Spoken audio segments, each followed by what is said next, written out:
Hello friends, welcome to my YouTube channel.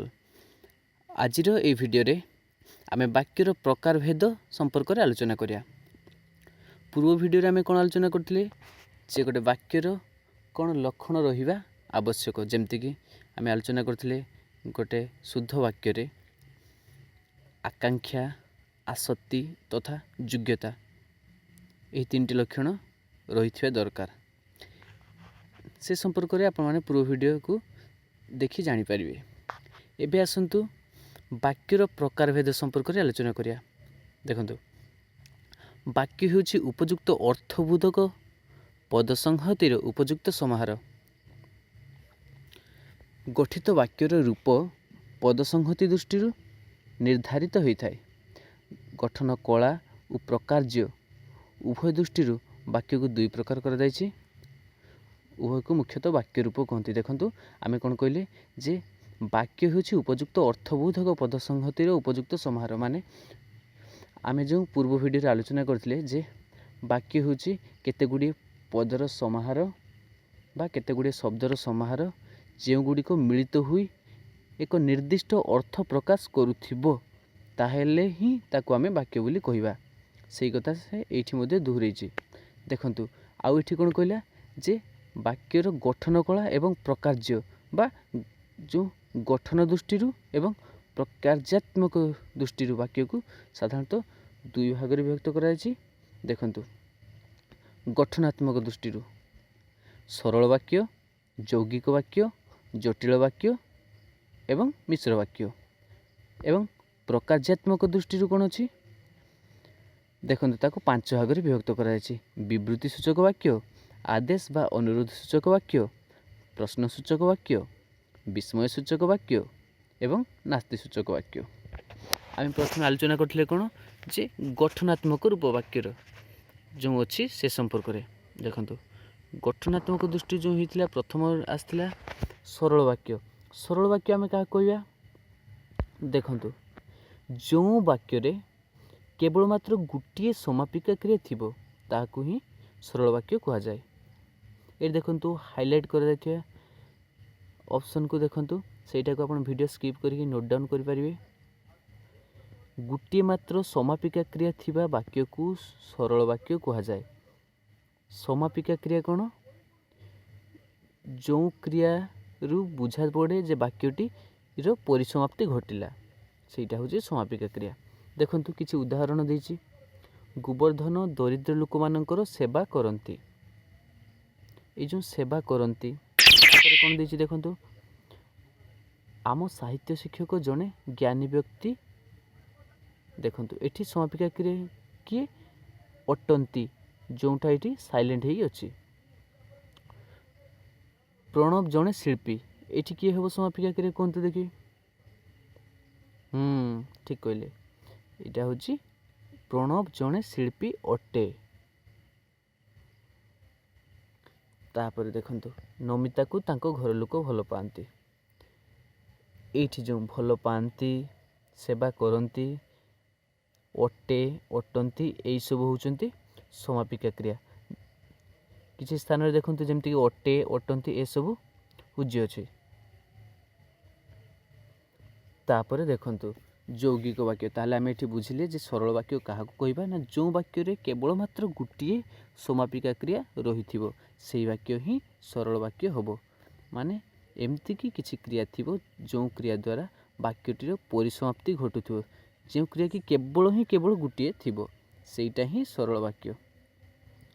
तापर option थिला यौगिक वाक्य। यौगिक वाक्य काहाकू कहजिबो देखंतु, यौगिक वाक्य एठी प्रथमे देखंतु हाइलाइट हिथिबा ऑप्शन को, परस्पर निर्भरशील दुई बा ततोधिक सरल वाक्यर समाहार जुगे गठित वाक्य को यौगिक वाक्य कहती। ताहले एथिरु हमकु गुटे कथा बुझा पड़ुछि जे गोटे यौगिक वाक्य मध्य रे एकाधिक सरल वाक्य रहिथिबो एवं जो वाक्य गुड़िक परस्पर उपरे निर्भर करुथिबो, तेबे ही सेही वाक्यटी को यौगिक वाक्य बोली आमे कहिबा। ताले आउ थरे देखंतु डेफिनेशन टी, जे परस्पर निर्भरशील दुई बा ततोधिक सरल वाक्यर समाहार जुगे ଯେଉଁ ବାକ୍ୟଟି ଗଠିତ ହୋଇଥାଏ ସେହି ବାକ୍ୟଟିକୁ ଯୌଗିକ ବାକ୍ୟ ବୋଲି କହନ୍ତି। କିଛି ଉଦାହରଣ ଦେଖନ୍ତୁ। ପବିତ୍ର ପହଞ୍ଚିଲା, ସୁଷମା ଆସିଲା ଓ ଉଭୟ ମିଶି ପାଠ ପଢ଼ିଲେ। ଏଠି ଦେଖନ୍ତୁ ସରଳ ବାକ୍ୟ। ପବିତ୍ର ପହଞ୍ଚିଲା ଗୋଟେ ସରଳ ବାକ୍ୟ, ସୁଷମା ଆସିଲା ଗୋଟେ ସରଳ ବାକ୍ୟ, ଉଭୟ ମିଶି ପାଠ ପଢ଼ିଲେ ଗୋଟେ ସରଳ ବାକ୍ୟ। ଏଇଠି ଯେଉଁ ସରଳ ବାକ୍ୟ ଗୁଡ଼ିକୁ ମିଶିକରି ଅଛନ୍ତି ଏବଂ ତାକୁ କିଏ ସଂଯୋଗ କରିଛି? ଏ ଯେଉଁ ଉ ଏବଂ ତଳ ଉଦାହରଣ ଗୁଡ଼ିକରେ ଦେଖନ୍ତୁ କିନ୍ତୁ, ମାତ୍ର, ଏବଂ ଏଇମାନେ ଯେଉଁ ଅଛନ୍ତି, ଯେଉଁମାନେ କି କିଛି ସରଳ ବାକ୍ୟକୁ ସଂଯୋଗ କରିଛନ୍ତି, ଯାହାଫଳରେ ସେହି ବାକ୍ୟଟି ଯୌଗିକ ବାକ୍ୟରେ ପରିଣତ ହୋଇଛି। ଏଇ ଯେଉଁ ସଂଯୋଜକ ଅବ୍ୟୟମାନଙ୍କ ଦ୍ୱାରା ଯେଉଁ ସରଳ ବାକ୍ୟ ଗୁଡ଼ିକ ସଂଯୋଗ ହୋଇଛି ଏବଂ ଯେଉଁ ବାକ୍ୟ ଗୁଡ଼ିକୁ ଏକ ଯୌଗିକ ବାକ୍ୟରେ ପରିଣତ ହୋଇପାରିଛି, ସେହି ବାକ୍ୟ ଗୁଡ଼ିକୁ ଯୌଗିକ ବାକ୍ୟ କହନ୍ତି। ଏବଂ ସେହି ସରଳ ବାକ୍ୟ ଗୁଡ଼ିକୁ ଯିଏ ସଂଯୋଗ କରିପାରିଲା ବା କଲା, ସେ ହେଉଛି ସଂଯୋଜକ ଅବ୍ୟୟ। ତାହେଲେ ଆପଣମାନେ ବୁଝିଲେ। ଦେଖନ୍ତୁ, ଏକାଧିକ ସରଳ ବାକ୍ୟର ସମାହାରରେ ଯେଉଁ ବାକ୍ୟଟି ଗଠିତ ହୋଇଥାଏ ତାହା ହେଉଛି ଯୌଗିକ ବାକ୍ୟ। ଏବଂ ଏଇଠି ଗୋଟେ କଥା ମନେ ରଖନ୍ତୁ ଯେ ଯେଉଁ ଏକାଧିକ ସରଳ ବାକ୍ୟ ଅଛି ସେଗୁଡ଼ିକ ପରସ୍ପର ଉପରେ ନିର୍ଭର କରୁଥିବେ ବା ପରସ୍ପର ନିର୍ଭରଶୀଳ ହୋଇଥିବେ, ତେବେ ଯାଇ ସେ ବାକ୍ୟଟି ଏକ ଯୌଗିକ ବାକ୍ୟ ରୂପେ ପରିଣତ ହୋଇପାରିବ। ଯେଉଁ ସରଳ ବାକ୍ୟକୁ ସଂଯୋଗ କରିଛନ୍ତି କିଏ? ଏଇ ଯେଉଁ ସଂଯୋଜକ ଅବ୍ୟୟ, ଯେଉଁମାନେ କି ଏଠି ଉଦାହରଣରେ ଅଛି ଦେଖନ୍ତୁ ଉ, ମାତ୍ର, କିନ୍ତୁ, ଏଇସବୁ ହେଉଛନ୍ତି ସଂଯୋଜକ ଅବ୍ୟୟ। କିଛି ଉଦାହରଣ ଦେଖିଛନ୍ତି। ପବିତ୍ର ପହଞ୍ଚିଲା, ସୁଷମା ଆସିଲା ଓ ଉଭୟ ମିଶି ପାଠ ପଢ଼ିଲେ। ଉଦାହରଣ 2 ଦେଖନ୍ତୁ। ମନୋଜ ଶ୍ରେଣୀରେ ବସିଲା ମାତ୍ର ପଢ଼ିପାରିଲା ନାହିଁ। ମା ଭଲ କରି ଶିଖାଇଲେ, ଗୋଟେ ସରଳ ବାକ୍ୟ, କିନ୍ତୁ ବବିତା ରୋଷେଇ କରିପାରିଲା ନାହିଁ। ଆଉ ଗୋଟେ ସରଳ ବାକ୍ୟ ଦେଖନ୍ତୁ, ବବିତା ରୋଷେଇ କରିପାରିଲା ନାହିଁ। ଏଇଟା ଥିଲା ପ୍ରଥମ ସରଳ ବାକ୍ୟଟା, ମା ଭଲ କରି ଶିଖାଇଲେ। ଦ୍ୱିତୀୟ ସରଳ ବାକ୍ୟ ଥିଲା ବବିତା ରୋଷେଇ କରିପାରିଲା ନାହିଁ। ଏଠି ସଂଯୋଜକ ଅବ୍ୟୟ ଯେଉଁ ଦୁଇଟା ବାକ୍ୟକୁ ସଂଯୋଗ କରିଛି ସେଇଟା ହେଉଛି କିନ୍ତୁ। ଶିକ୍ଷକ ଡାକିଲେ, ମାନସ ଏବଂ ସୁରେଶ ଗୀତ ଗାଇଲେ। ଶିକ୍ଷକ ଡାକିଲେ ଗୋଟେ ସରଳ ବାକ୍ୟ, ମାନସ ଏବଂ ସୁରେଶ ଗୀତ ଗାଇଲେ, ଏଇଟା ଗୋଟେ ସରଳ ବାକ୍ୟ। এই ଦୁଇଟା ଯାକ ବାକ୍ୟ ପରସ୍ପର ଉପରେ ଯେହେତୁ ନିର୍ଭରଶୀଳ ହୋଇ ଅଛନ୍ତି, ତେଣୁ ଏହା ଏକ ଯୌଗିକ ବାକ୍ୟ। ଯୌଗିକ ବାକ୍ୟ ସାରିବା ପୂର୍ବରୁ ଆଉ ଥରେ ଡେଫିନେସନ୍ଟିକୁ କହିଦେଉଛି ଶୁଣନ୍ତୁ, ଯେ ପରସ୍ପର ନିର୍ଭରଶୀଳ ଦୁଇ ବା ତତୋଧ୍ୟୟିକ ସରଳ ବାକ୍ୟର ସମାହାର ଯୋଗେ ଗଠିତ ବାକ୍ୟକୁ ଯୌଗିକ ବାକ୍ୟ କହନ୍ତି। ତାପରେ ଦେଖନ୍ତୁ ତାର ଯେଉଁ 3 ନମ୍ବର ଥିଲା କ'ଣ, ସେଇଟା ହେଉଛି ଜଟିଳ ବାକ୍ୟ। ଜଟିଳ ବାକ୍ୟର ଡେଫିନେସନ୍ଟି ଆପଣ ଆଗେ ଦେଖିନିଅନ୍ତୁ। ଏଇ ଯେଉଁ ହାଇଲାଇଟ୍ ହେଇଛି ଦେଖନ୍ତୁ, ଦୁଇ ବା ତତୋଧ୍ୟୟିକ ପରସ୍ପର ସାପେକ୍ଷ ଖଣ୍ଡବାକ୍ୟର ସମନ୍ୱୟରେ ଜଟିଳ ବାକ୍ୟ ଗଠିତ ହୋଇଥାଏ। ଆଉ ଥରେ ଦେଖନ୍ତୁ, ଦୁଇ ବା ତତୋଧ୍ୟୟିକ ପରସ୍ପର ସାପେକ୍ଷ ଖଣ୍ଡବାକ୍ୟର ସମନ୍ୱୟରେ ଜଟିଳ ବାକ୍ୟଟି ଗଠିତ ହୋଇଥାଏ। ମାନେ ଦୁଇଟି କିମ୍ବା ତହିଁରୁ ଅଧିକ ପରସ୍ପରର ସାପେକ୍ଷ, ମାନେ ପରସ୍ପର ବାକ୍ୟ ଯେଉଁଟାକି ଆବଶ୍ୟକ କରୁଥିବ, ଯେଉଁ ବାକ୍ୟ ତା ସହିତ ମିଶିବା ଜରୁରୀ ଥିବ, ସେଇ ବାକ୍ୟଟି ଅନ୍ୟ ବାକ୍ୟଟିକୁ ଅପେକ୍ଷା କରିଥିବ, ଯେଉଁ ବାକ୍ୟ ଗୁଡ଼ିକ, ସେଇ ଯେଉଁ ଖଣ୍ଡ ବାକ୍ୟ ଗୁଡ଼ିକ ରହୁଛନ୍ତି, ସେହି ବାକ୍ୟ ଗୁଡ଼ିକ ଯେଉଁ ମିଶିଯାଆନ୍ତି, ସେମାନଙ୍କର ସମନ୍ୱୟରେ ଯେଉଁ ବାକ୍ୟଟି ଗଠିତ ହୁଏ ତାହା ହେଉଛି ଜଟିଳ ବାକ୍ୟ। ଉଦାହରଣ ଦେଖନ୍ତୁ, ବାପା କେବେ ଆଶା କରିନଥିଲେ ଯେ ସନାତନ ଶ୍ରେଣୀରେ ପ୍ରଥମ ହେବ। ଦେଖନ୍ତୁ, ବାପା କେବେ ଆଶା କରିନଥିଲେ ଯେ ସନାତନ ଶ୍ରେଣୀରେ ପ୍ରଥମ ହେବ। ପ୍ରଥମଟା ହେଲା ଗୋଟେ ଖଣ୍ଡବାକ୍ୟ, ସନାତନ ଶ୍ରେଣୀରେ ପ୍ରଥମ ହେବ, ଏଟା ଗୋଟେ ଖଣ୍ଡବାକ୍ୟ। ଦୁଇଟା ବାକ୍ୟ ଯେଉଁ ମିଶିଲା ଏବଂ ବର୍ତ୍ତମାନ ଗୋଟେ ଜଟିଳ ବାକ୍ୟରେ ପରିଣତ ହୋଇଗଲା। ଅଜା ଯେତେବେଳେ ଘରେ ପହଞ୍ଚିଲେ ସେତେବେଳେ ଘରେ ରତନ ନଥିଲା।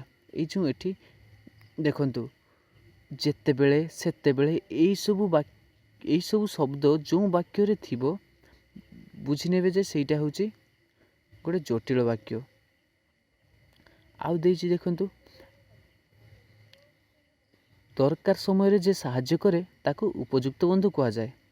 दरकार समय जे साहाय्य करे वाक्यटी किसी गोटे अपेक्षा रखुची से अपेक्षाटी को पूरण करुच्ची किए देखंतु जे ताकू उपयुक्त बंधु कह जाए ये जो जे साहाय्य करे जे ये जो ताकू उपयुक्त बंधु कह जाए से उपयुक्त बंधुटी किए ये जो जे कहुई जे साहाय्य करे से व्यक्ति जनक उपयुक्त बंधु हमें ताहले देखंतु ये दुईटा जाक खंडवाक्य परस्पर सापेक्ष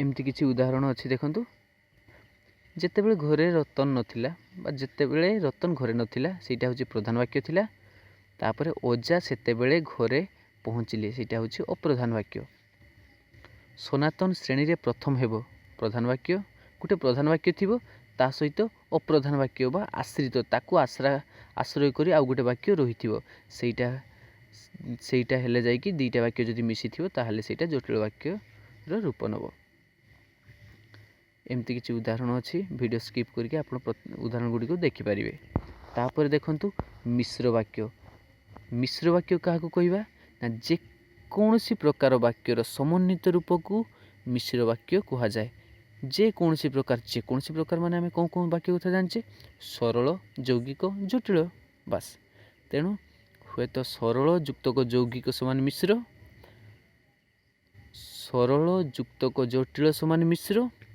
यौगिक युक्तक जटिल समान मिश्र देखो बहुत इजी कथा जेकोसी प्रकार वाक्यर समन्वित रूप को मिश्र वाक्य कह जाए ताहले आम पूर्व जानचे जो सरल जटिल यौगिक ताहले से दुईटारू जेकोसी वाक्य मिसिला माने ताहा मिश्र वाक्य हम देखु गीत बाजा और नाच चलवा जो दर्शक माने देखा आसी यहाँ यौगिक असंपूर्ण वाक्य माने वाक्यटी देखंतु जो वाक्य गुड़िक अच्छी से वाक्यटी ठीक भावे नहीं तापर देखंतु जे सेमानकु उपयुक्त चौकी रे बसाइले एटा गोटे सरल वाक्य सेमानकु यथाशक्ति भोजन प्रदान कले एटा गोटे सरल वाक्य प्रथम द्वितीय और तृतीय वाक्य को एकाठी मिसेले कौन हम देखंतु जे गीत बाजा और नाच चलवा समय जो दर्शक माने देखा आसी जे सेमानंकु उपयुक्त चौकी रे बसाइले और सेमानंकु यथाशक्ति भोजन मध्य प्रदान कले ताहले देखंतु ये जो उदाहरण थिला देखंतु आगे गोटे थिला यौगिक असंपूर्ण वाक्य तापर दिला गोटे सरल वाक्य तापर दिला गोटे सरल वाक्य देखंतु तଳ दिटा वाक्य आमे बुझी पारुछु किंतु ये जो यौगिक वाक्य प्रथम वाक्यटा दिला ता मनर भाव को संपूर्ण रूपे परिप्रकाश करि पार नथिला जोंथिपाई से वाक्यटा असंपूर्ण वाक्य होइकी थिला एवं जेतेबेले ए जो यौगिक वाक्य सहित सरल वाक्य दुटा मिसिले एवं ताकू सठिक भाव में स्थानित करागला माने जहाँ पर जी बसिबो तापर जो सजेकी रखागला तापर जाई ताहा एक शुद्ध वाक्य परिणत होला बा शुद्ध मिश्र वाक्य परिणत होला देखंतु ताहले वर्तमान आमे जानले जे जेकोसी प्रकार वाक्यर समन्वित रूप को मिश्र वाक्य कह जाए एटा जानले ता पूर्व जानथिले जटिल वाक्य क्या कहते ता पूर्व जानथिले यौगिक वाक्य क्या कहते एवं ता पूर्व आमे आलोचना करथिले जे सरल वाक्य क्या कहते एटा थिला कोन गठनात्मक दृष्टि जो चारि भाग रे विभक्त करा जायतिला सरल यौगिक जटिल एवं मिश्र एबे देखिबा जे प्रकार्यात्मक दृष्टि वाक्य को जो 5 भाग में विभक्त करा से 5 भाग गोटे गोटे आम आलोचना करिया देखंतु देले वाक्य चैप्टरटी संपूर्ण रूपे कंप्लीट हो देखंतु प्रथम आछि विवृत्ति सूचक वाक्य क्या कहते देखंतु ता डेफिनेशन निर्दिष्ट विषय को विवृत्ति बा वक्तव्य प्रकाश करुवा वाक्य को विवृत्ति सूचक वाक्य कहा जाए कौन से एक निर्दिष्ट विषय रे कुहा जाउथिबो सेटा होची विवृत्ति सूचक वाक्य देखंतु उदाहरण स्वरूप ए वर्ष प्रबल शीत होउची ए वर्ष प्रबल शीत होईची शीत केमती होईची से संपर्क रे जणे सूचना प्रदान करुछंती देखंतु कवि मानक मध्य रे सारला दास आदि कवि अटंती एटा देखो जनक विषय रे विवृत्ति प्रदान कराउची बा सूचना प्रदान कराउची प्रथम वाक्य रे शीत संपर्क रे एवं द्वितीय वाक्य रे सारला दास संपर्क रे विवृत्ति दिया जायची तेणु यहाँ है विवृत्ति सूचक वाक्य। कौन से एक विषय जदि कहुथो सूचना प्रदान कराଯାउथो ताले सेटा होची विवृत्ति सूचक वाक्य हेबो। तापर थिला कोन देखंतु अनुरोध बा आदेश सूचक वाक्य। सेटा देखंतु माने जो वाक्य रु जना जीवो कि अनुरोध बा आदेश करा जाउथिबार जना पड़िबो। माने देखंतु अनुरोध बा आदेश भाव प्रकाश करथिबा वाक्य को अनुरोध बा आदेश सूचक वाक्य कहंती। जोटा कि प्रथमे कहली जे जो वाक्य रु जना जाउथबो कि किछि अनुरोध करा जाउची, जनकु अनुरोध करा जाउची बा जनकु आदेश दिया जाउची। देखंतु आज्ञा मते टिके सहाय्य करंतु, एटा अनुरोध करा जाउची। घरटी को सफा कर दियो, एटा आदेश दिया जाउची। एटा हला आदेश सूचक वाक्य। भेरी इजी, आपण माने बुझी परिबे। तापर देखंतु प्रश्न सूचक वाक्य। प्रश्न सूचक वाक्यर डेफिनेशन कौन? कौन सी प्रश्नर सूचना प्रदान करथिबा वाक्य को प्रश्न सूचक वाक्य कहा जाए। माने जो वाक्य जना पड़िबो कि किछि गोटे प्रश्न करा जाउची बा किछि गोटे प्रश्न पचारा जाउची। देखंतु तमे केबे आसिलो, माने जे कहउचंती ए कथाटा जे पचारुचंती से जनकु पचारुचंती कि से केबे आसिला, से संपर्क ताको प्रश्न करचंती। आज केते तारीख?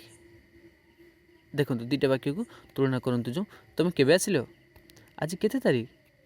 वाक्य दुईटर समय और तारीख संपर्क में प्रश्न करा जाउची, जनकु प्रश्न करा जाउची। तेणु आमे जानि परिबा जे कौन से प्रश्नर सूचना जदि प्रदान करा जाउथिबो ताले सेही वाक्यटी गोटे प्रश्न सूचक वाक्य होइथिबो। तापर देखंतु विस्मय सूचक वाक्य। विस्मय सूचक वाक्यर डेफिनेशन कौन? विस्मय भाव प्रकाश करथिबा वाक्य को विस्मय सूचक वाक्य कहा जाए। विस्मय भाव प्रकाश करथिबा कौन? देखंतु बापा एते टंका देले, माने जो चकित हो जाउची जने, माने से केबे होय से विश्वास कर नथिला जे बापा एते टंका देबे। तेणु से विस्मित हो जाइछि। सत्तरे तुमे आछो, सत्तरे तुमे आछो, माने से विश्वास कर नथिला जे से आसीबो बोली। तेणु से विस्मित होइबा आश्चर्य होई ताको पचारुची। ताहले एठु बुझी पाले जे जो वाक्यरु विस्मय भाव प्रकटित हेउथिबो ताहा होउची विस्मय सूचक वाक्य। तापरे देखंतु आ गुटे थिला नास्ति सूचक वाक्य। नास्तिर सूचना प्रदान करथिबा वाक्य को नास्ति सूचक वाक्य कहा जाय। बा जो वाक्य रे मना करा जाउथिबो बा ना कर दिया जाउथिबो सेटा होउची नास्ति सूचक वाक्य। देखंतु रीता द्वारा ए काम केबे भी हेबो नै,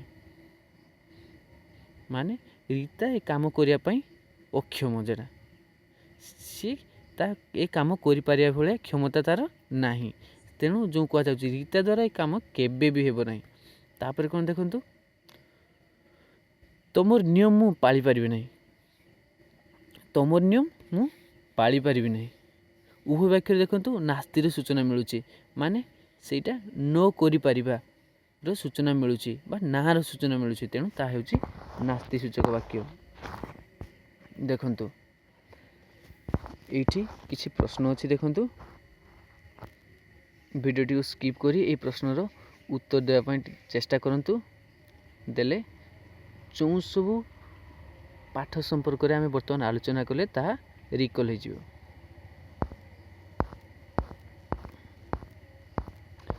अच्छा, आशा करुच्ची आज ये चैप्टरटी आपण मानक निश्चित रूप भल लगी। जदि भल लगी ताले वीडियोटी को लाइक, कमेंट एवं शेयर करने को जमार भूलिए नहीं। रोची जय जगन्नाथ।